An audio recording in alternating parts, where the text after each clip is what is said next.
Mbote na bino nyonso bana ya Congo baibomisani kolanda ngai parti label katina www.masoloyasika.com. lelo tozali bongo le 24 août 2018 na ye tosolola likambo oyo etali arrestation ya Eli Kapene Kanimbo. Donc arrestation na ye oyo basili kotalisa biso ete basili kokanga ye pembeni kaka ya Kinshasa wana. Donc Eli Kapene Kanimbo bakangi ye pourquoi? Biso nyonso tomonaki ye na TV5 bazali kotalisa biso ete azali kotia pression donc na Kabila po ete Kabila alongwa dans 5 jours. Donc dans 5 jours apesi ultimatum epa ya Kabila atika pouvoir. Basili kotalisa biso ete Eli Kapende Kanimbo azali bongo moto oyo accompagnaki Laurent Désiré Kabila alongola Mobutu. Donc azali moko ya ba cofondateur oyo basalaki AFDEL pe ba memi yango ti na ndenge bayaki kolongola Mobutu. Donc na maloba na ye asili kotalisa batu ete azali prêt yende azwa pouvoir asa la transition. Kabila il faut alongwa na pouvoir ye azwa place asa la transition. Donc il faut AFDEL ezongela makamuna yango. Donc AFDEL ezongela pouvoir ndenge ezwa kakala ezonga lisusu sikoyo. Wana makanisi na ye oyo ye atalisaki na TV5. Après na sima ya mikolo mibale baye kokanga Général Eli Kapene. Bakangi ye pourquoi? Bakangi ye parce que Eli Kapene asali menace. Donc a menacé Kabila que dans 5 jours il faut olongwa. Bande kolanga to bosana te Kabila jusqu'aujourd'hui aza président de la République. Aza président malgré a présenté don fait naye mais Kabila aza président de la République.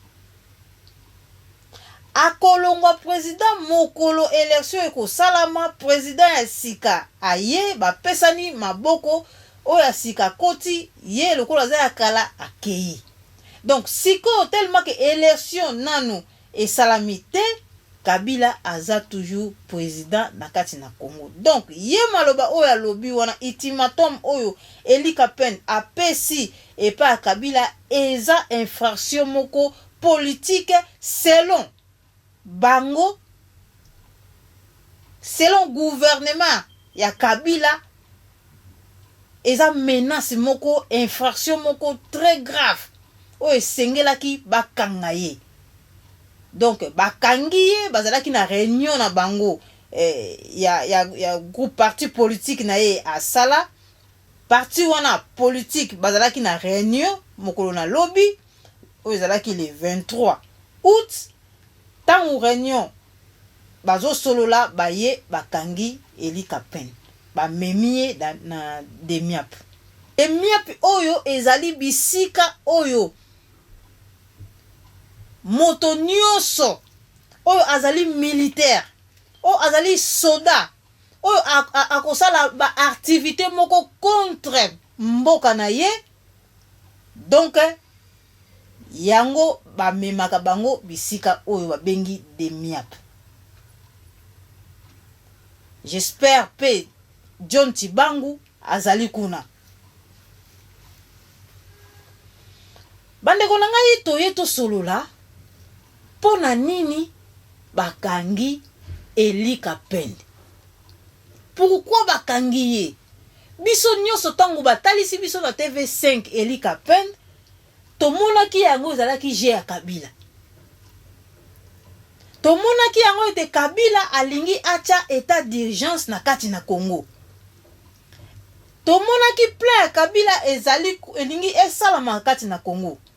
Me bandeko na ngai to susumuki bakangi Eli Kapen. To ko benda makanisi to lobi non. Est-ce que ko kanga Eli Kapen ezali ko zanga stratégie? Ezali bozoba na ye? Tope ezali eloko nini lekani na kati. Bola nanga malamu. Kabila asalaki voyage na ye na Namibie pour la 38e sommet ya SADC. Kuna Kabila abimaki lokola un comédien oyo aza kotalisa ba président africain wana ke na ye awa te pona pesa bino mbote ya suka kasi na yende pona ebisa bino ete na kozonga. Atuni bango lisusu question alobi ko kende na ngai boko regretter ngai tope nga mutu na ko regretter bino. Donc sur place ba président na bazoki ngo comme aventure ba seki esili Kabila zongi bango batikali tangu batikali wana makanise yeli bango. Donc ba ekotala ete Kabila azana projet te ya kolongwa. Soka azana projet ya kolongwa donc azana projet ya kozonga lisusu na pouvoir. Alors bango balingi likambo wana te. Na TV5 basili kotalisa biso te Eli Kapen azali moko oyo azali na influence moko ya monene na kati na armée congolaise pe na kati na police congolaise. Azali lisusu na ba relation na ba président balobi bien ba président ya SADC. Azana ba relation ya malamu na ba président ya SADC. Donc Kabila tango bakabwani na réunion wana ya 38e sommet ya SADC ko kabona bango bakabwani ba président wana bavandi basololi bamoni volonté ya Kabila ezalite ke akolongwa. Donc soki alongwe donc alongwe par la force donc akozonga na baventure ne asili ko lobela biso awa.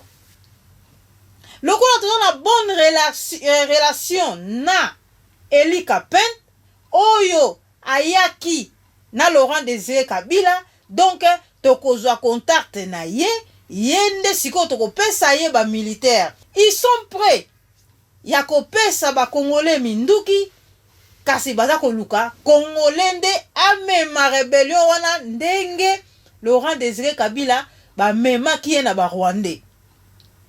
Babengi Eli Kapen basololi na ye kosolola kaka ya pamba. Eli Kapen a eu espoir. To bosani te na kati na SADC Kagame pe azali na kati. Donc Kagame ayebi masolo wana o SADC asali yena Eli Kapen. Donc Kagame ayebisi yango Kabila. Ebimi lokola ba rumeur. Donc il fallait qu'il bazo ba preuve que c'est vrai. Eli Kapen andimi projet wana o SADC a pesi. Et loko nini sali gouvernement ya Kabila tope Kabila bafuti TV5 mbongo. Tango bapesi TV5 mbongo, TV5 aya aluka Eli Kapen a interroger ye boyebi bino nyonso ba journaliste bazali batu oyo babimisaka eloko ebombani na kati na mutu. Tope lokola bazali ba mindele moto mwindo abangaka d'abord présence ya mindele malgré moi mike bazolinga moi bima na infériorité wana mais mingi na biso to bangaka présence ya mindele. Donc Eli Kapen tango moni ba mindele Eli Kapen abimisi secret nyonso to bosana te bandeko na ngai tango bakangaka Tshombe bakangi na Belgique batindela ki ba journaliste ba ko zoye po akende ko sala interview. Ba déplacer na place ba kende ko sala interview kuna asusumuka akomi na aéroport mbala moko avion akoti na kati na akiti na kati na Algérie kuna prison na esika akufela. Ezaka ka partir ba journaliste. Média oyo oza ko bima na média oza ko mimona yo homme politique militaire congolais aza ko bima na média. Aza ko mema makambo ya mboka na ye yo militaire mo aza ko mema makambo ya mboka lokola polémique ba mona yo l'homme fort. L'homme fort. Baboma Laurent Désiré Kabila na misu na yo l'homme fort yo kata yelo côté. Baboma ba Congolais ba kunda bango na maluku. Ba charné de maluku. Tout le monde homme fort, to luka ki bateau va protéger peuple, tout le monde l'homme fort.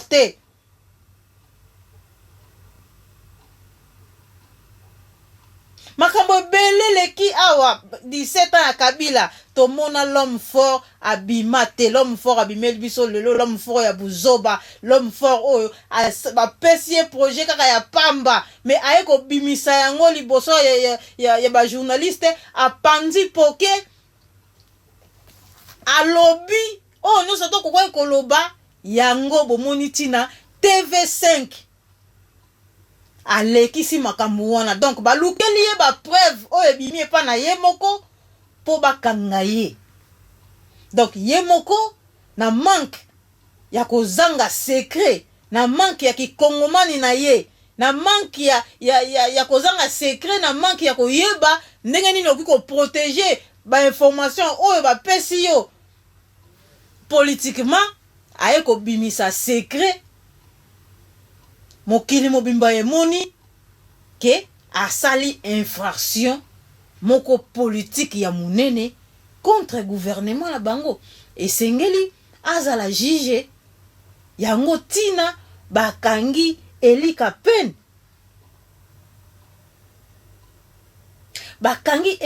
mais projet oyo esilite TV5 apesi na peuple congolais momoko codé. Donc il faut koyeba kofungola yango. Tokofungola yango ndenge nini? Tokofungola yango tokotalisa bino peuple congolais ete Kabila akolongwa te. Soit soki Kabila alongwe mais soki azaka na kati na Congo, kimia na Congo ekozala te. Donc esengeli na biso ba congolais toyeba ete kobenga na Kabila ezakaka moyen moko oyo Laurent Désiré Kabila ayaka lango. Donc photo zala na minduki pona kolongola Kabila pe poto zwa kimia. Soki to landi ba opposant oyo nyoso tu eloko moko ekosala mate. Donc Kabila akozala na ye wana akovanda akozala na ye wana libela.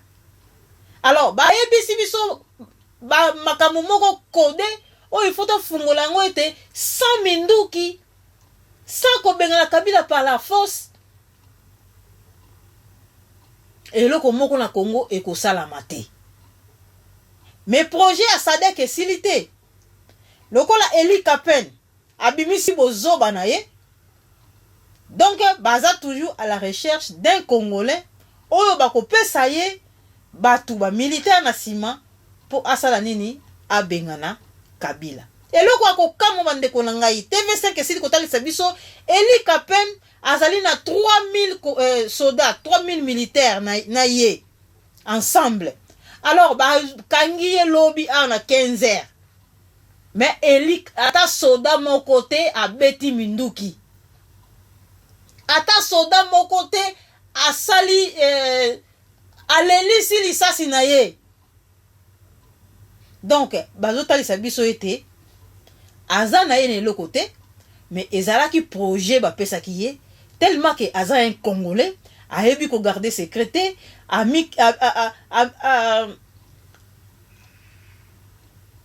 amoni ba journaliste ba yelie abangi alengi liboso ba journaliste abimisi nyoso ba yebisa ke kaka par téléphone batiaki ekara na temps que non ezala bongo soki boye pesi boye ekosala boye.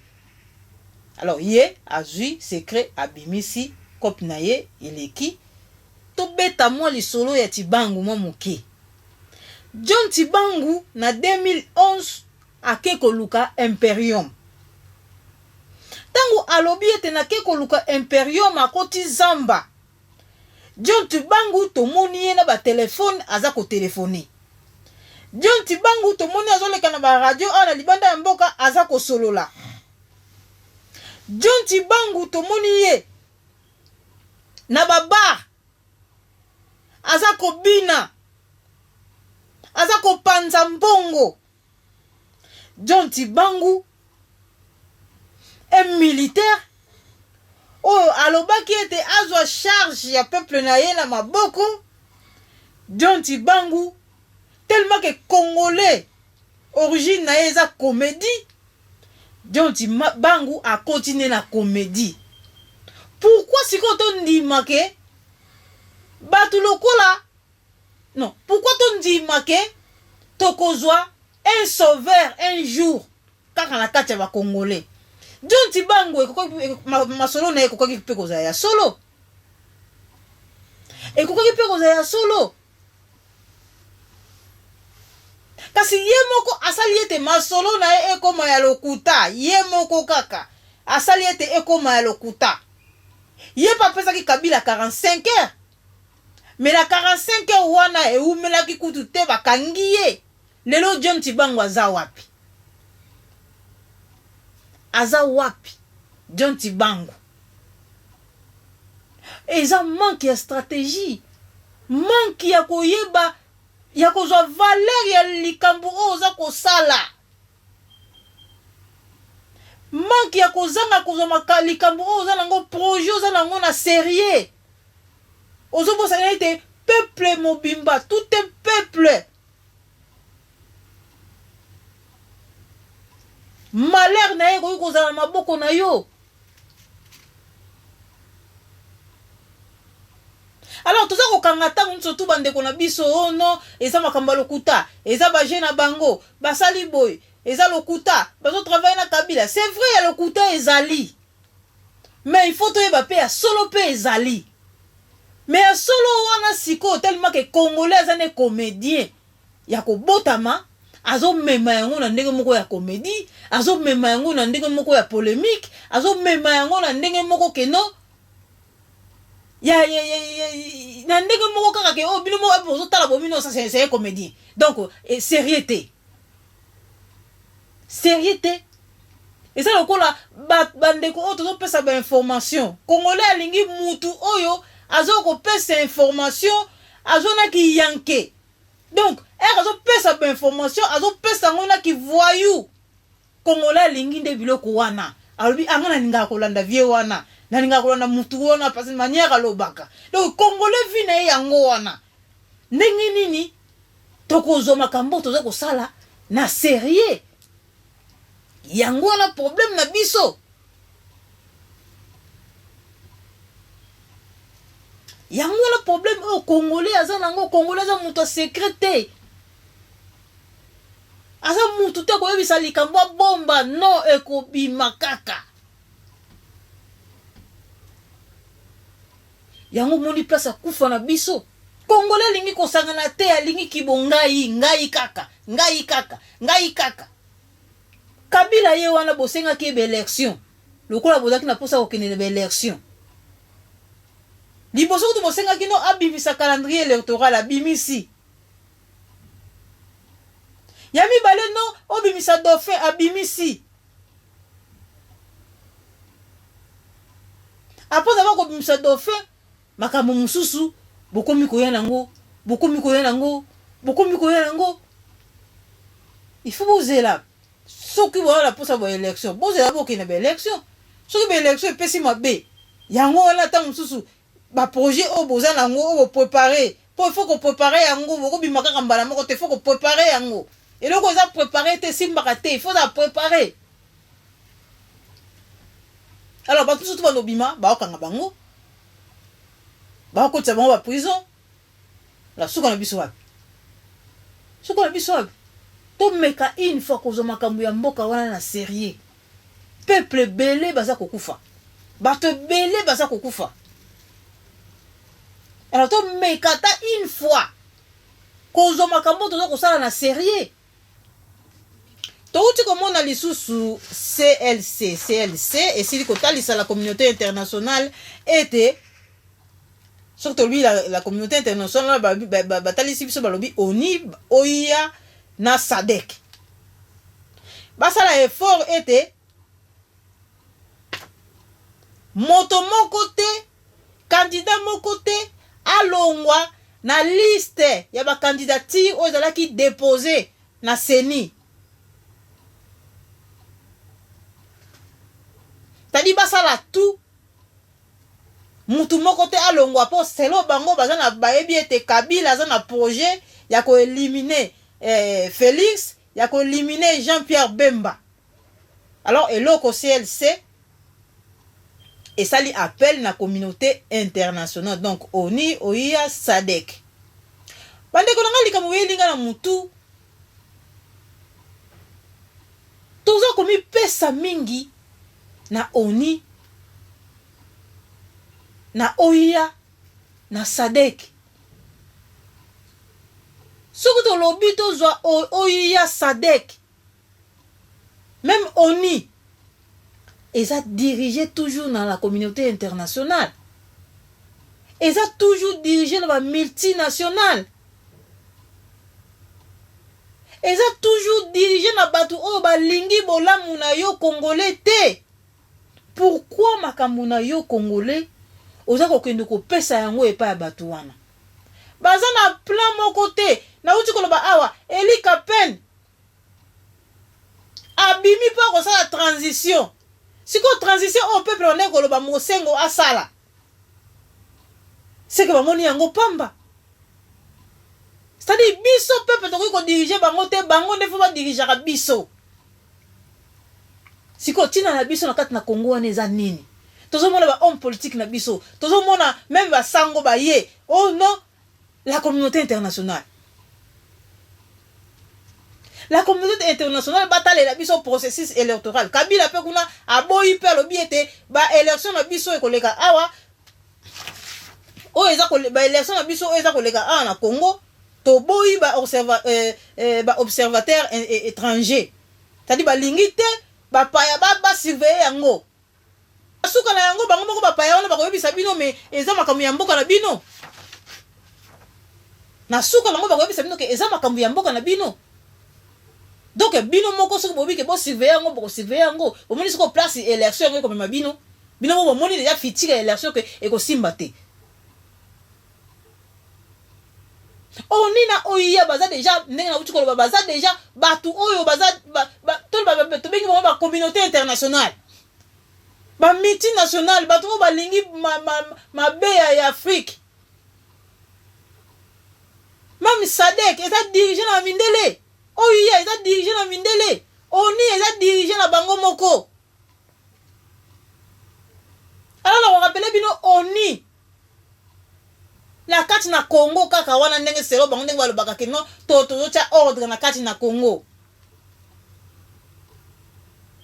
Chaque année chaque 3 mois ONI azwaka plus d'1 milliard ya dollars na maboko ba Congolais. Obongo bandeko na nga mbongo wana oyo ONI azozwa chaque 3 mois. Mbongo wana atika yango aluka kimia na mboka na bino, aluka bino moko za président bino moko bo diriger mboka na bino. Non, akoluka kaka lolenge bango balingi. Donc to s'attendre que lolenge biso tozo linga bango bakosala yango te bakosala lolenge oyo bango nde balingi oyo ko sepelisa bango oyo kozala pon intérêt na bango.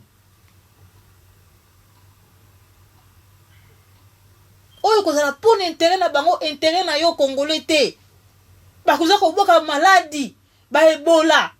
Bazo boka la biso belese ko boka po tozala kaka na posa na bango bazala kaka wana posa bango to kokate. Bon fungola misu peuple congolais. Congolais aza assoiffé à pouvoir. Congolais aza assoiffé à pouvoir dans la posa à pouvoir. Ata mboka ne bazo teka yango mais aza kaka na posa ya pouvoir. Yango moni banguna tellement que bayebi biso. Baza ko jouer na biso, baza ko jouer na biso, baza ko jouer na biso. Jusqu'à quand?